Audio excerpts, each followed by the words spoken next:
Society says to be yourself, but then in the same breath be like, no, not like that. How am I meant to be authentically me when this is not what society wants me to be? Is success just this singular road? Or are there other paths, maybe just slightly less towed? My name is Hannah and I've returned to education after having to drop out when I was 16 years old. I'm studying inclusive performance at Chicken Shed Theatre, which is an inclusive professional theatre. Having taken a very different route, I've always felt the weight of the age obsession, and my path to this point in life has been pretty rocky, to say the least. But it's also really inspired my drive for activism. As someone who often felt embarrassed about my age, especially in relation to education, stepping back into education was a really daunting prospect. I did it last year when I did my foundation in musical theatre. However, I think I was pretty shell-shocked and anxious and overwhelmed that after not being in education for over 5 years, that I didn't quite process what was going on around me. And this year, it's definitely felt a lot more real and I felt a lot more acutely aware of what's going on. I think there are a number of factors why this has happened, but a theme that seems to run through in different ways has been my age. By no means am I at 24 a mature student, but in terms of education, I am classed as one. We all know that people can go to uni at any age. There still can feel like a really big gap. At least to begin with. It's also something that's not really spoken about. The times I have brought it up, I'm usually met with the whole age is just a number. We've had 40-year-olds on the course, you're all at the same stage, and there are really mature 18-year-olds. And while all of those things stand true, it doesn't invalidate the feeling of not fitting in or belonging. It's a very individual feeling and one that's pretty hard to articulate, but those who've been there will understand where I'm coming from.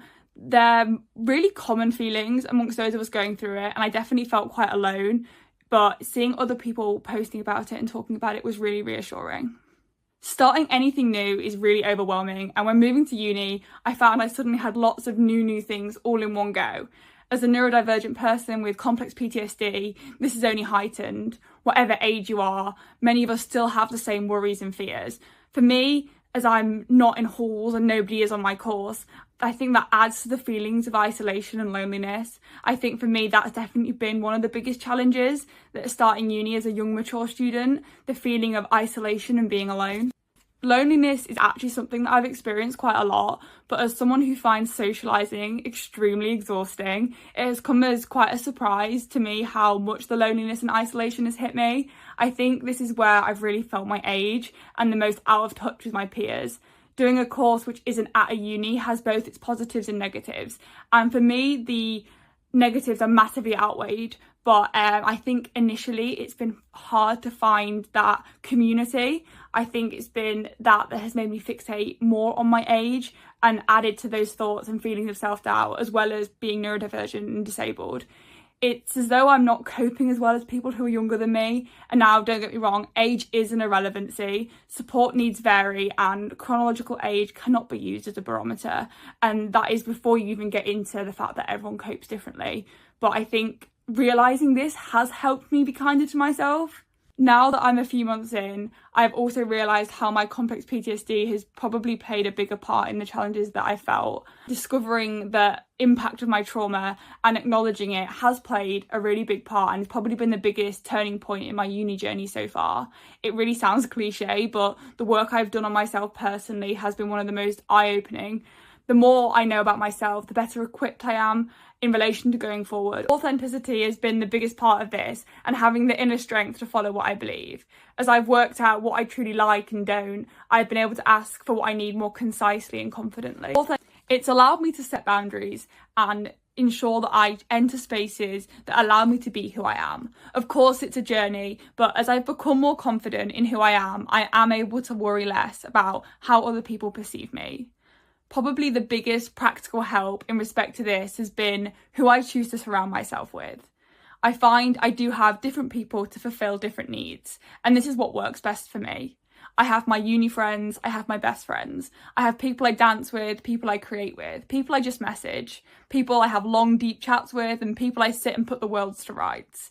Connection has been a big part of feeling less isolated, but this has not necessarily been in the way that I expected. For me, it isn't just about being around people, but having meaningful connections which tie to the world. It was this that, looking back, explains why I really struggled in the first few weeks with the concept of others struggling and hiding it better. As someone who used to be very highly masking to the point of complete burnout and years in and out of psychiatric inpatient units, I've always been the one to just hide it. I used to always hide it, and now I can't. And however much I try, I can no longer fix such a high level mask. And I can, and I still do mask a lot, but now, even with all of my effort, people can still tell. They don't mean it in a horrible way, and they often think that it's a good thing and that I don't feel like I need to hide it. And I guess that is a bit of a double-edged sword. And then when you add in being older, it can definitely let the voice of not being quite good enough, weird, odd or different get a lot louder. However, what I've realised is that this speaks to a much bigger societal issue, and also the crux of where this age insecurity was set: self-acceptance, authenticity and identity. As a neurodivergent advocate and true inclusion activist, I speak often about my own journey, and it can be very much a journey, not a destination. Starting something new at any age can unsettle your sense of self and make you start questioning things. I think this is totally normal, and by knowing it helps you to sit with those feelings more easily. With this in mind, it has allowed me to look at other aspects of uni life that I was struggling with. I am someone who's really independent, but it does take probably 5 times the amount of work that it does for other people. And I think having a support system has been really important for this. Having a support system is vital, getting to know people in your new place and making staff aware of your needs. I created my own support passport, which I felt really truly reflected me and meant I could personalise it to my needs and requirements. I have my essentials, which I take everywhere with me, my ear defenders, my loop earplugs, communication cards, which I made myself, a fiddle toy, wipes and my teddy. I also became very aware of my inability to problem solve when distressed. So I did have a chat with staff about having really honest conversations when I was feeling okay, about what to do if I wasn't, as in those moments it was unlikely that I'd be able to ask for the help that I needed. This also sent my tutors information about my conditions and shared my poetry, which really helped them to understand better. But despite all of these, it was and still is really hard. It may well feel isolating and overwhelming, but you will be okay. This is something I have to remind myself every single day, sometimes multiple times. I know I am capable even when I don't feel it, but I also know that I do need to ask for help. Asking for help is really hard. The narrative around going to uni can be one that's all about independence. You need to do it all yourself now, and that doesn't have to be true. Of course, everyone's circumstances are different, but I am lucky that I do still have my mum. Yes, she's over 200 miles away, but she's only a phone call away. I'm lucky she understands me and my difficulties, and together we are working out ways for me to cope. Her support can look like sometimes coming down and helping me clean or bulk buying food, just to name a few. This support doesn't make me spoiled or any less capable or successful. Support looks different to everyone, and asking for help and taking that help shouldn't be seen as a negative. It's this narrative which adds to disabled people feeling penalised and our independence decreasing. It may help taking some time to think about what help could look like to you and where you might be able to get that support. If you aren't sure, perhaps approach it with your university or talk to a trusted person in your life. There are lots of different kinds of support out there, so it's worth investigating to see how they can help you. Another big way that I prioritise my mental health and my needs is by ensuring that I've got a safe space to come back to. I have already made my room feel as safe as it possibly can, and it's well on the way to becoming the safe haven that I need.